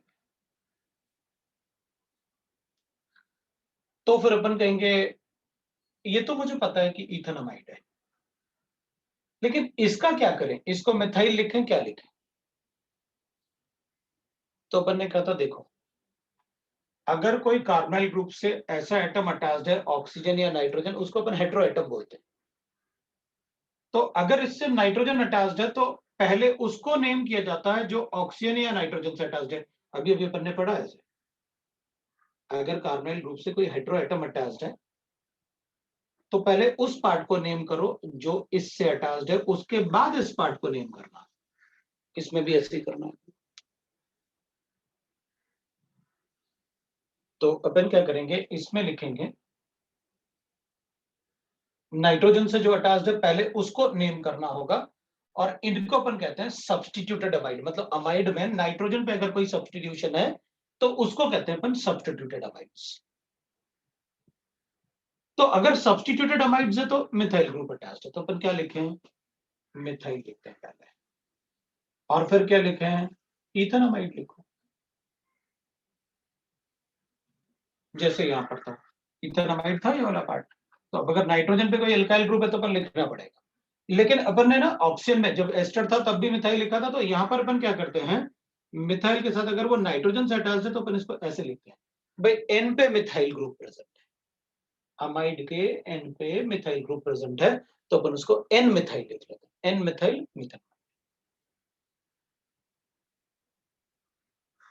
तो इसको अपन एन पे मिथाइल ग्रुप प्रेजेंट है, और ये इथेनमाइड था, दो कार्बन एटम वाला अमाइड था, तो अपन ने लिख लिया भाई ये कार्बन 1 होगा क्योंकि फंक्शनल ग्रुप में कार्बन है, और ये 2 होगा। तो ये हो गया अपने पास एन मिथाइल इथेनमाइड। अब अगर अपने पास ऐसे प्रेजेंट होता, मान लेते हैं कि भाई अपने पास ऐसे प्रेजेंट है, CH3 CHOH है अपने पास, और C double bond O, C इधर तो NH हो जाएगा H, और इस पे एक C2H5 लिख लेता हूं। ठीक है, तो आपने मिथाइल की जगह इथाइल लिख लिया, अब क्या फर्क पड़ेगा। तो आपने कहा था पहले इसको नेम करते हैं, बाद में किसी पार्ट को नेम करेंगे, जैसे अपन ने एस्टर में लिखा था कि पहले उसको नेम करो जो हेटेरो एटम से अटैच हो। तो अपन इसको लिखेंगे एन इथाइल। पहले तो आप ये लिखो, उसके बाद इसकी बात करना। पहले तो एन वाले पार्ट का, irrespective of the alphabetical order या कोई भी ऑर्डर, पहले तो आपको इसी को नेम करना है, उसके बाद इस पार्ट को नेम करना है आपको, अमाइड वाले पार्ट। क्या लिखेंगे अपन? 2 हाइड्रोक्सी। फिर क्या लिखेंगे अपन? तो अपन कहेंगे 2 हाइड्रोक्सी हो गया। अब 3 कार्बन एटम वाला अमाइड है तो प्रोपनामाइड लिख देते हैं। ये प्रोपनामाइड है। अब अगर किसी को डाउट है तो बोलो। द प्रोपनामाइड, ठीक है,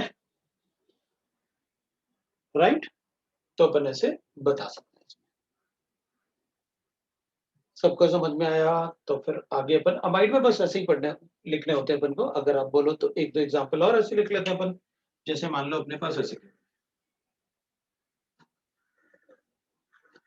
सी डबल बॉन्ड हो। अब सपोज करते हैं कि अपन के पास कभी ऐसे भी कार्बन है, तो कोई बात नहीं, अपन कहेंगे इसको लिख लेंगे पर that is N N dimethyl. 2 methyl आ गए ना। तो अगर मेरे पास ऐसे गिवन होगा कंपाउंड, तो अपन क्या करेंगे? ऐसे नंबरिंग करो। अब तुम ऐसे थोड़ी लिखोगे 2 डाइमिथाइल, अब लिखोगे ना 2, 2 dimethyl.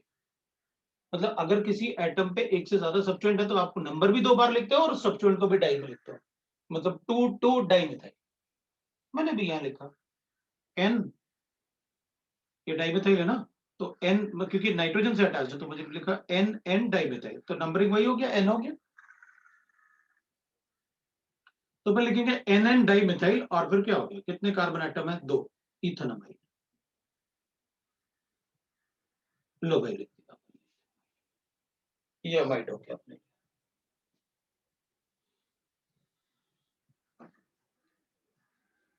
Right.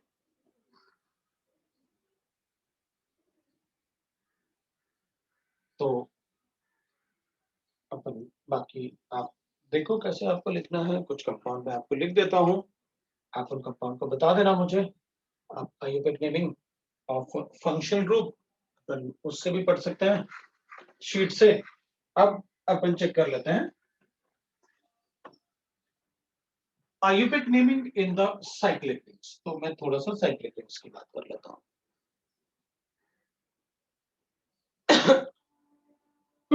Both side of carbon atom, वो तो इसमें भी था। आपने लिखा कि sir NH2 is attached on both side of carbon atom. Both side of carbon atom मतलब इसमें भी है, लिखो। मतलब मैं समझा नहीं कैसे, मतलब अगर आप इस टाइप से बोल रहे हैं तो एक बार देख लेना।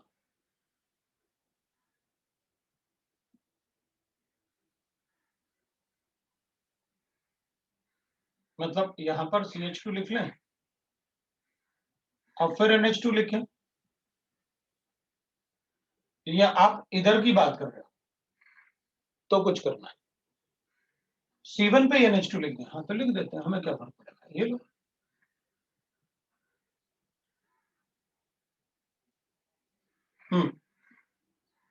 ये लो, ये हो गया बस। तो ये तो यूरिया हो गया,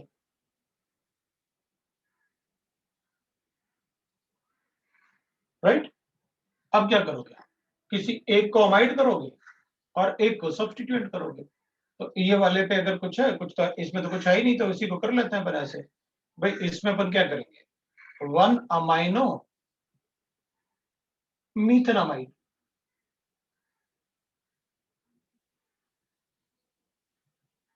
ऐसे कर सकते हैं अपन। तो अब इसमें एक प्रॉब्लम आ जाएगा। वो क्या आ जाएगा? तो अपन कहेंगे देखो, आप एक तरफ अमाइनो लिखोगे और एक तरफ अमाइड लिखोगे, तो या तो दोनों को अमाइड लिखो या किसी एक को अमाइड लिखो। तो एक्चुअली अगर अपन इसका आयुर्वेदिक नेम देखेंगे इस कंपाउंड का, तो अपन कहेंगे भाई इसको भी अमाइड लिखो, और इसमें ऐसा कुछ तो है नहीं कि अपन मतलब भाई ये तो अमाइड हो गया और एक अमाइनो हो जाएगा, तो 1 अमाइनो मीथेनामाइड लिखा, तो ये कार्बन 1 हो गया। तो ऐसे अगर दोनों पे अटैच होगा तो यूरिया मॉलिक्यूल हो गया। क्या बोलेंगे, ये बोल सकते हैं 1 अमाइनो मीथेनामाइड,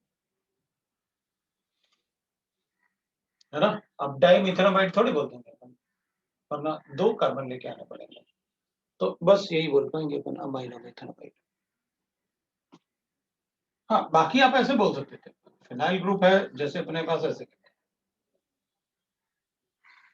इस पे पीएच लिख लेते हैं सर, इस पे एक सीएल लिख लेते हैं। आप बताओ, pH is a phenyl ring, ठीक है, हमें क्या पता, पहले सी आएगा फिर पी आएगा, तो एन क्लोरो, एन फिनाइल,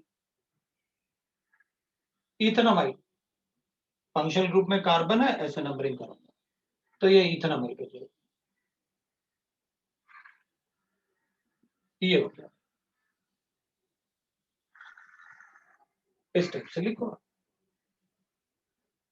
कोई प्रॉब्लम नहीं। तो बाकी शीट में अपन को गिवन है, थोड़ा प्रैक्टिस करो, कोई दिक्कत नहीं।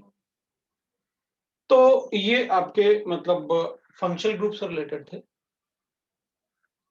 मैंने 1 डिग्री 2 डिग्री 3 डिग्री अल्कोहल्स कैसे बताते हैं, अमाइंस कैसे बताते हैं, वो सारी चीजें आपको बताइए, अमाइंस भी बताया।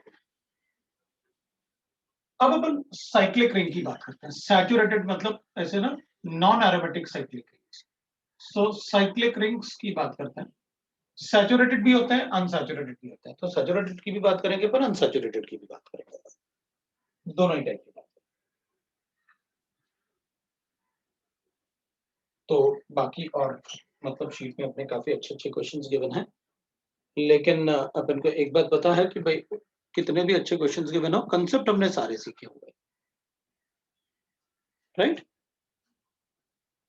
आप एक्सरसाइज 1 को सॉल्व कर सकते हो, और एक्सरसाइज 1 में मैंने सेक्शन एबीसी दिया हुआ था, तो एबीसी आप सॉल्व कर सकते हैं।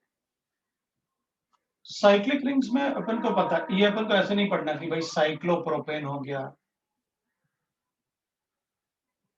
साइक्लोब्यूटेन हो गया, साइक्लोपेंटेन हो गया,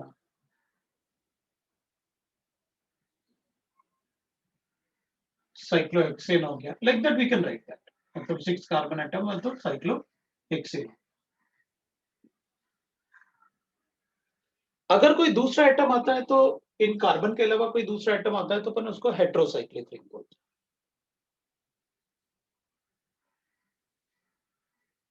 साइक्लिक रिंग में पहले अपन थोड़ा सा कंसेप्ट बना लेते हैं। अगर साइक्लिक रिंग में नंबर ऑफ कार्बन एटम इधर जैसे CH3 लिखेंगे, तो इसमें नंबर ऑफ कार्बन एटम इससे कम है, इसके लिए 1 2 3 होगा। ये अगर ऐसे होगा तो भी मैं इसको 1 2 3 लिखूंगा। अगर दोनों में same number of carbon atom है तो भी मैं इसको 1 2 3 लिखूंगा। लेकिन अगर इसमें नंबर ऑफ कार्बन एटम ज्यादा है तो फिर ring will become the substituent, it will be cyclopropyl butane.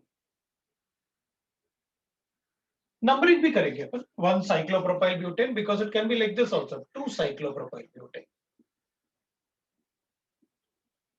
Lowest low control के हिसाब से।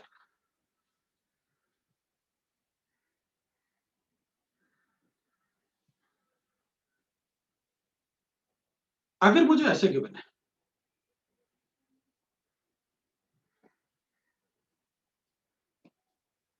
तो फिर इसमें दो, इस ये मेन चेन लूंगा मैं। वो क्यों? क्योंकि इसमें 2 सब्स्टिट्यूएंट है, जबकि रिंग में एक ही सब्स्टिट्यूएंट है पूरा, ये इस कार्बन एटम पे एक ही सब्स्टिट्यूएंट। तो ring is like a substituent, जैसे Cl Br CH3 वगैरह होता है, उस टाइप से होता है। इसका मतलब ये हुआ कि अगर आप इसको, अच्छा फिर नंबरिंग के लिए भी अपन अल्फाबेटिकल ऑर्डर, ये साइक्लोप्रोपाइल P है और ये क्लोरो है, तो मैं इसको 1 और इसको 2 लिखूंगा। उस साइक्लो का C कभी अल्फाबेटिकल ऑर्डर में नहीं आएगा, रिंग कौन सा है वो अल्फाबेटिकल ऑर्डर में आएगा, ये वाला। सो ये भी सी था, ये भी सी था, लेकिन ये साइक्लोप्रोपाइल ना, साइक्लो के बाद पी से शुरू होगा, लेकिन ये और ये क्लोरो होगा, तो प्रोपाइल है, तो अपन ने अल्फाबेटिकल ऑर्डर के हिसाब से नंबरिंग किया, क्योंकि यहाँ 1 2 लिखो, यहाँ 1 2 लिखो, लो ऐसा मिस, तो अल्फाबेटिकल ऑर्डर में नंबरिंग होता है, वो मैंने आपको बताया। तो इसका मतलब तो ये हुआ कि अगर मेरे पास ऐसे गिवन होता, चलो 4 मेंबर रिंग लेते हैं, तो इसमें आपका मेन चेन फिर ये हो जाता, क्योंकि इसमें तो एक ही सब्स्टिट्यूएंट है ये वाला रिंग में, और इसमें 2 सब्स्टिट्यूएंट हो गए,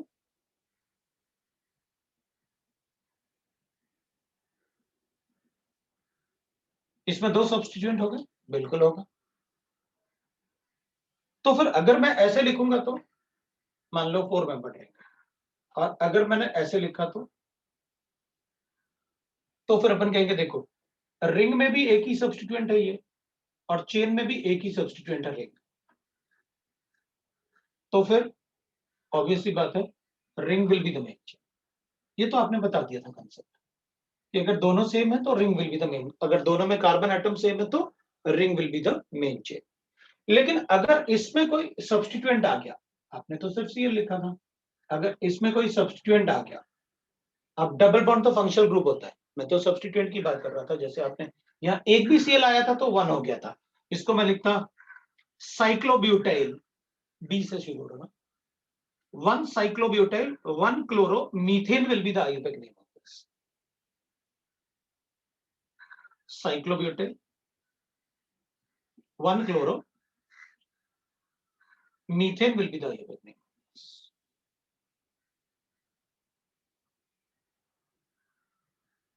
इसमें तो no doubt we have to write like this, और अगर ऐसे गिवन है तो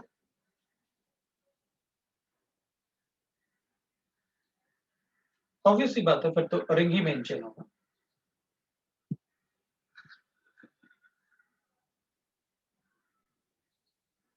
क्यों? क्योंकि double bond is a functional group as compare to other substituent, double bond तो functional group as compare to the substituent. तो अगर मेरे पास ऐसे गिवन होता है,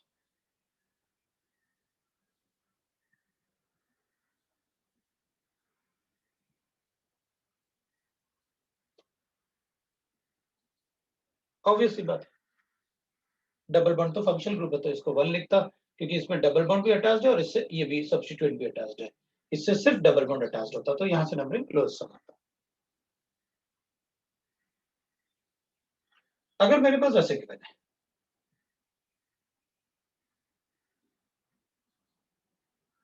तो अपन कहते हैं ये फंक्शनल ग्रुप, इसका प्रायोरिटी ज्यादा है, तो ऐसे कर लेता हूं।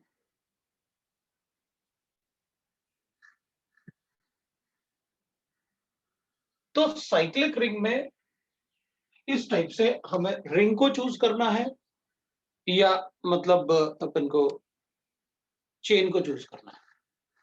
Your maths class from the 4 o'clock ना, ठीक है, मैं क्या कर सकता हूँ, पढ़ो मैथ्स ही पढ़ो, गुड लक। तुम लोग को बोला भी था कि केमिस्ट्री का क्लास है सैटरडे को, और 2:30 के बाद खत्म कब होगा वो नहीं पता। अगर आप लोग मतलब बोल देते सर को, तो वो कुछ ना बोलते और कहते आप केमिस्ट्री कंटिन्यू करो, और अपन ये खत्म कर लेते आज।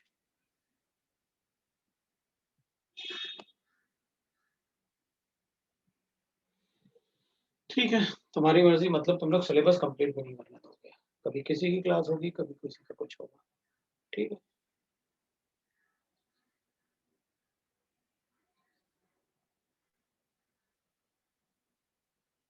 कल सुबह थर्मो की क्लास होगी, चलो बाय, गुड लक।